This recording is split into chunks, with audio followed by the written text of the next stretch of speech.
There's a dude, right? A guy I know. He knows I'm doing this. He's from TJ, Tijuana, right? His name's Gustavo Torres Gonzalez. I call him Gus. He's here in this joint with me. His number's 176361. He's in Arkansas Valley Correctional Facility. The address is 12750 Highway 96 at Lane 13, Ordway, Colorado, 81034. I put that out because this guy needs some help. If there's anybody out there that can help, like pro bono legal shit or whatever, a synopsis of his story is this. He's from TJ.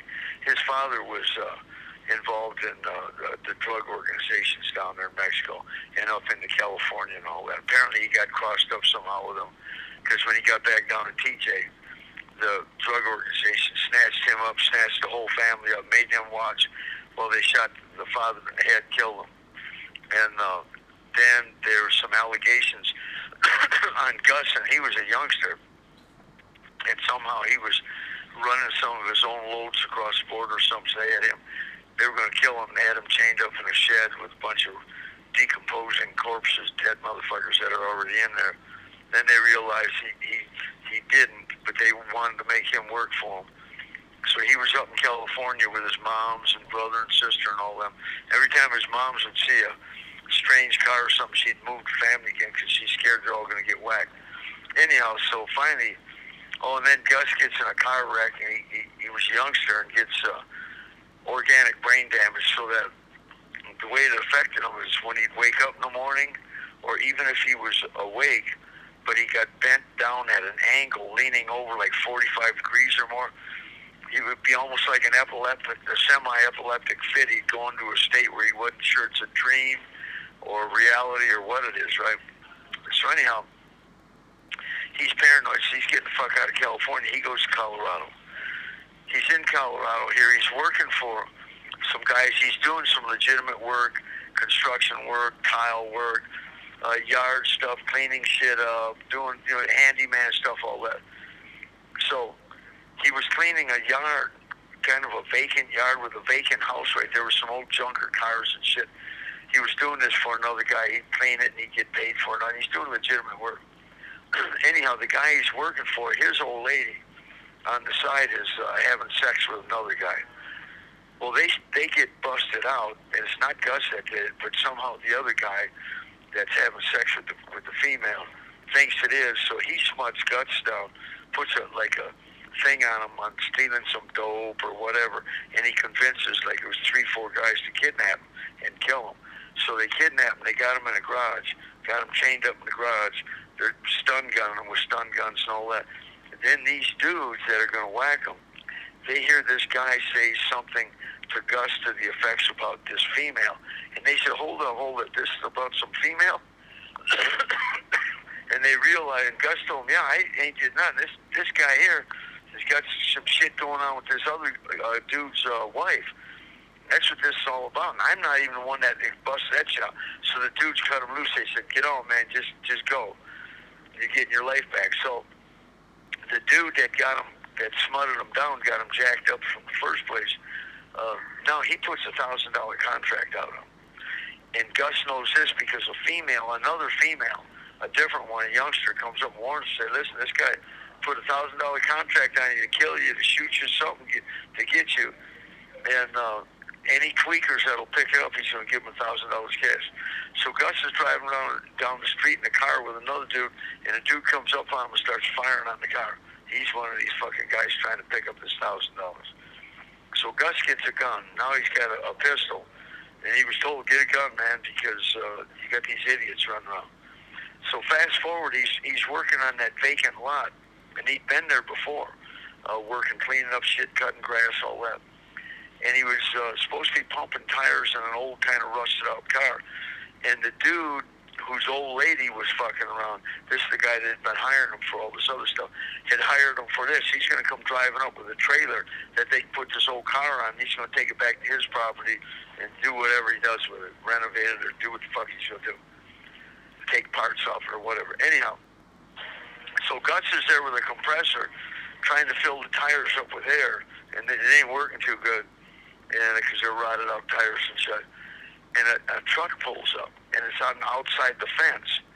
And this guy gets out of his truck, but his truck is facing Gus. This is why this shit's on dash cam. And so this guy's looking, and this guy hops over the fence, comes walking up. He's kind of, Gus is maybe 5'5", maybe 150 pounds. This guy here, it turns out he's a professional fireman, and he's a big guy. He comes up, tells Gus, "What are you doing?" Gus says, "Well, I'm working on this car here. My boss is coming. He's going to come pick it up." And the dude gets off on him, basically assaults him, starts beating him. And he doesn't say anything. He just starts beating him. So Gus is paranoid. Now he's down. This organic brain damage of his kicks in. He's got his pistol on him, but he's not thinking about pulling this yet. He's trying to explain to you, "What the fuck are you doing?" And now he's getting annoyed. He's thinking maybe this guy's a fucking hitter trying to pick up this $1,000 or something. And he hollered. He's seen the truck coming with the trailer. He says, "Here comes my boss. Here comes my boss. He'll tell you." And the dude turned away from Gus, looks at the truck coming, and he's starting to move away from Gus, and he said something about having a gun. And he reached for something, turned around, he was turning towards Gus, and Gus seen something, he didn't know what it is. He pulled his gun and fired. He didn't know if he hit him or not because he's in this like dream state, but the dude went down, but he didn't know if he hit a tree because there were some little trees and shit there too. And now Gus is getting up, he's still fucked up in this disorientated state. He's got his gun in his hand. This dude rolls over again, and Gus sees something in his hand, and he fires this time, hits him in the head, and kills him. Okay. It turns out this dude is a firefighter. This property belongs to his brother, the firefighter's brother. I run into guys subsequent to that know about this pad. They're saying there was precursor chemicals in there. There's other type shit going on, drugstore stuff. So that's why this firefighter never called 911 or get the cops out or not. He went over the fence and attacked Gus.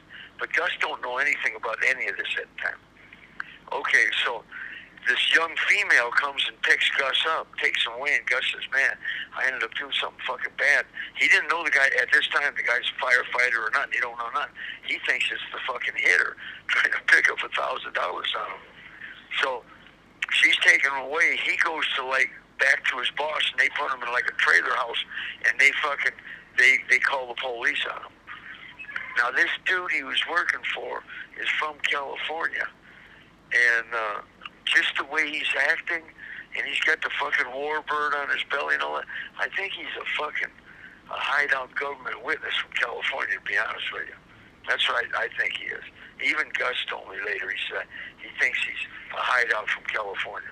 Got somebody's after him from out there. He told on some motherfuckers or something. Anyhow, so Gus is in jail. They tell him, they put the fucking SWAT team, they run dogs in. Dogs chew Gus up and all that. They drag him out, get him in the county jail, give him lawyers and all that. So he's telling his lawyers about this whole journey, his life journey, and what happened here in Colorado.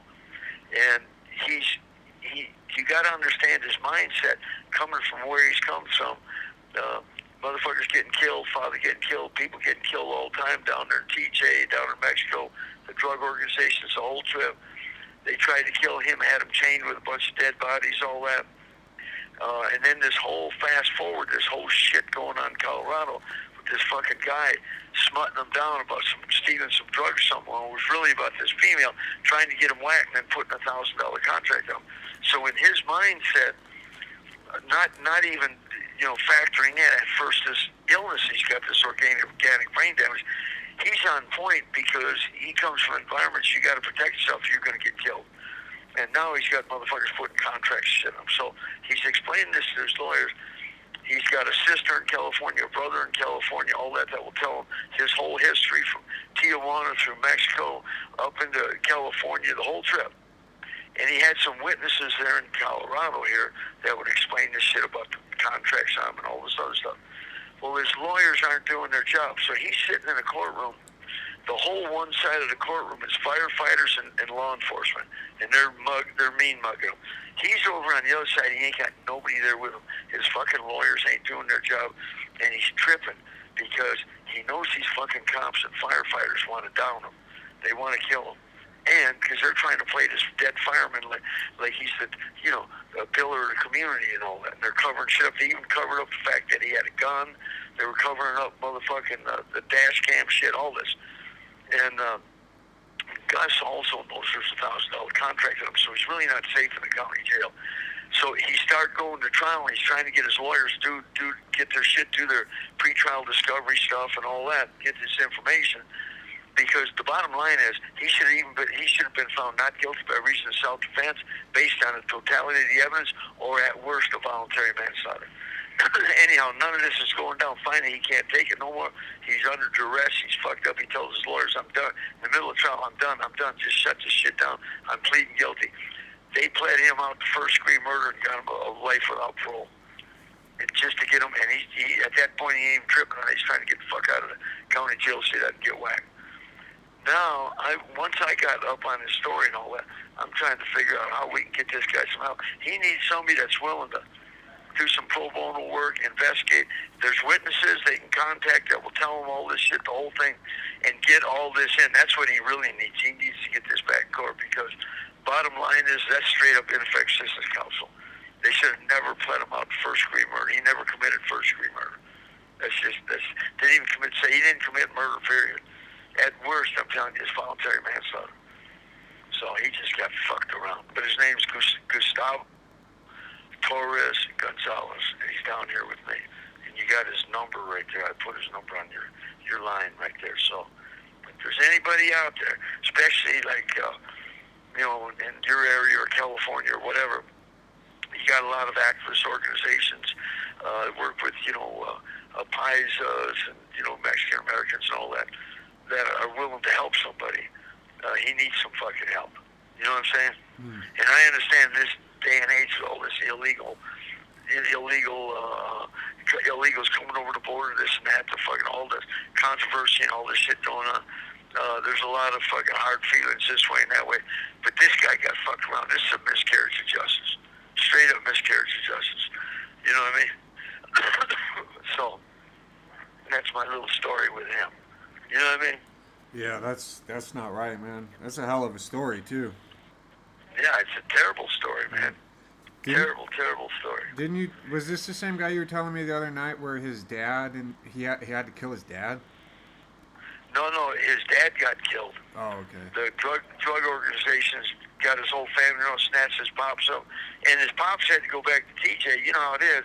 You come down here, we got an issue. If you don't, we're going to kill your whole family. So he's got to go down there and save his family. Then they get him, they make the family watch, and they shoot in front of his family, and the little kids, they shoot the father in the head and kill him, right? You know how it is, man. Yeah. That's that discipline, right? So, and then even Gus at one time, they thought he was running some loads on his own across the border. He wasn't. So they were going to kill him. They had him chained up to a post in a shack with a bunch of dead, rotting bodies. They were going to leave him in there and die, or going to just kill him and then let him rot. And then they found out it wasn't, so they're trying to make him work for him. But he was trying to get away from all them people, man.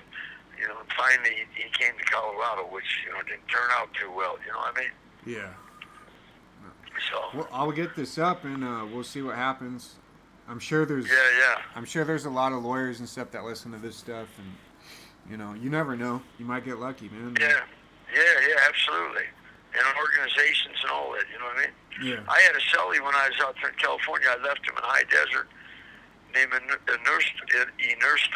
Ernesto Avalos, who went by Shaka.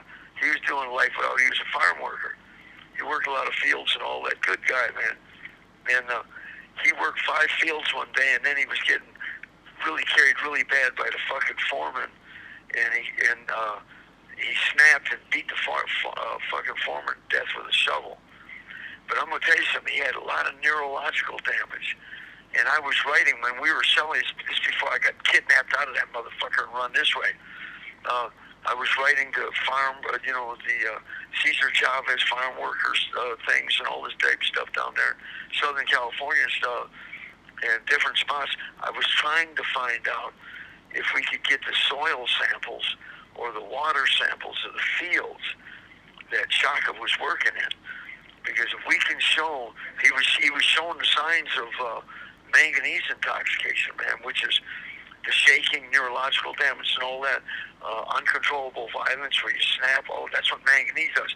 California, the University of California in Berkeley, the microbiology lab was doing studies on that years ago, and going into the California bans, getting hair follicles of violent offenders, try to correlate it back to their environments, to the soil or water or whatever, seeing if there was a lot of high concentrations of manganese in them, because that's what it does. It triggers violent behavior, behavior kind of like Tourette syndrome, and the end result is neurological damage. It's kind of like classical Parkinson's disease, shaking and stuff.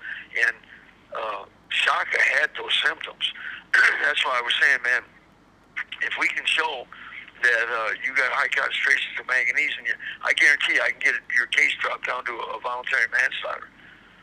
Because that's what it does. In fact, I filed a lawsuit.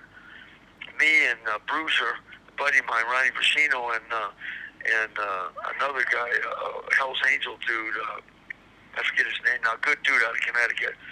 Us three filed a lawsuit in federal court on the water at Marion, and alleging that the high concentrations of manganese was really high in the Crab Orchard Wildlife Reserve, the water that we drink at Marion, which was a United States Environmental Protection Agency Superfund cleanup site.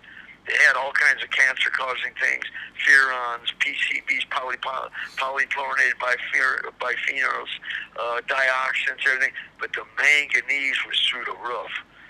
And we were making allegations that all the Marion, the killings, especially real brutal, vicious shit, was induced by manganese intoxication, and the government knew it. And they were fucking inducing violence through chemical. Boy, they shut that lawsuit down real quick. You can believe that. You know what I mean? Yeah, that's. Yeah, I had no clue that those chemicals and all that were in the water. I mean. Oh, it was really bad at Marion. In fact, I wrote the mayor of the town of Marion. His name was Butler, and I told him about the water there, and I told him about the readouts, because I was getting copies of the readouts of the water. And they immediately stopped taking the water to supplement their city water supply from the Crab Orchard Wildlife Preserve's lake. And he told his engineers to run another pipeline from some other lake. That's how bad that fucking water is, right? So I was trying to do the same thing with Shaka out there in California. If I could show that the fields he was working had high concentrations of manganese, or the water, or both, I guarantee I could have fucking got him back in the court and flipped his case. I told him to stay on it, but he doesn't know anything about law, right? And as soon as I got kidnapped out of there, when they took the medical and the federal receivership for the CDCR out there, they told him to lower your population. Man, me and a bunch of other motherfuckers got jacked up out of there. I ended up out in this fucking Weirdoville, you know what I mean? Oh, it's that bad in Colorado? Like weird politics or something? Yeah, it's shot out. This is a fucked up spot. The whole trip is bad out here. You know what I mean? Yeah. It's a bad fucking stuff. You got a bunch of them trying to play. 1 minute left. Trying to play like they're, politicking that, but they don't really know what they're doing. They're trying to emulate California and this, but they don't know what they're doing. Yeah. It's just chaos. It's just dumb shit. Yeah. Anyhow, man, you take care. Good talking. You stay up.